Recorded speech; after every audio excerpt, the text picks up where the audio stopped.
আসসালামু আলাইকুম। এই যে দেখতে পাচ্ছেন শিলপাটা ধুয়ে মুছে নিয়েছি।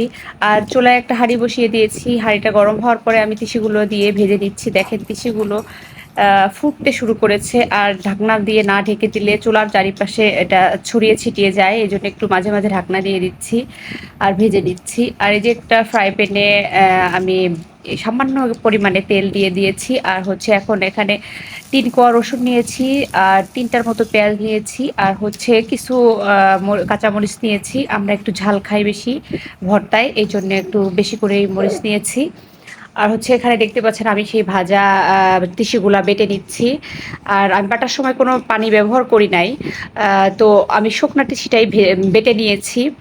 আর বাটার সময় এমন মসৃণভাবে বাটতে হবে যেন তিসিগুলা থেকে তেল বের হয়ে আসে, এমনভাবে বাটতে হবে।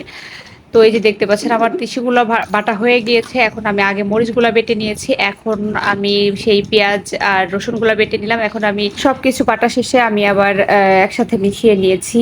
আমি লবণটা কিন্তু মরিচের সাথে দিয়েছি যখন মরিচটা বেটেছি আগে। আপনারা দেখতে পেয়েছেন।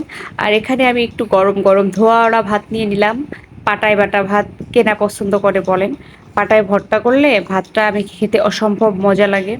আর এখানে হচ্ছে ডাঁটা এনেছিল আগের দিন রাতে। তো ওই ডাঁটা শাকের যে আগার অংশটা বলি, ওটাকে আমি ছিঁড়ে দিচ্ছি একটু, কেটে নিচ্ছি।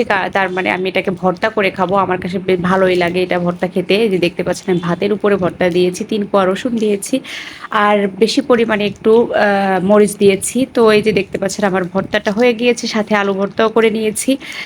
তো ঈদের পরে বিশেষ করে কুরবানির ঈদের পরে এভাবে করে ভর্তা ভাত খেতে অসম্ভব মজা লাগে। আর এখানে দেখতে পাচ্ছেন আমি দুপুরের জন্য রান্না রেডি করে নিচ্ছি। এখানে আমি কাঁঠালের বিচি আটা নিয়েছি। হ্যাঁ, আমার কাছে এই খাবারটা বেশ ভালো লাগে। আমি অনেক দিন হয়ে গিয়েছে এই ধরনের খাবার খাই না। একদম ভুলেই গেছি বলতে পারেন। তো আমার অনেকদিন পরে আবার মনে আসছে যে এই খাবারটা খেতে ইচ্ছে করছিল। তো আমি আমার বরকে বললাম যে আমাকে ডাঁটা এনে দিবা। আমি ডাঁটা চিংড়ি আর হচ্ছে কাঁঠালের বিচি দিয়ে খাবো। তো আমাকে ডাঁটা এনে দিয়েছে। আজকে আমি আমার মনের মাধুরী মিশিয়ে রান্না করে নিচ্ছি। তো এই যে দেখতে পাচ্ছেন আমি কাঁঠালের বিচিগুলো আগেই সিদ্ধ করে রেখেছি। তো এখন আমি ডাঁটার সাথে দিয়ে কষিয়ে নিচ্ছি ভালো করে।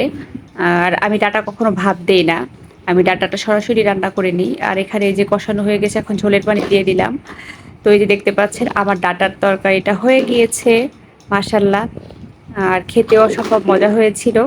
আর এখানে দেখতে পাচ্ছেন আমার পেয়ারা গাছে অনেক পেয়ারা আসে, কিন্তু পাখিতে খেয়ে ফেলে। একটা পেয়ারাও সুন্দরভাবে পাকিয়ে খেতে পারি না। এই পেয়ারাটা দেখতে পাচ্ছেন এখনো কাঁচা, কাঁচা আছে। ওকে শুধু প্রতিদিন চেক করে রাখি যেন পাখিতে না খেয়ে ফেলে। তো সবাই ভালো থাকবেন। আল্লাহ হাফেজ।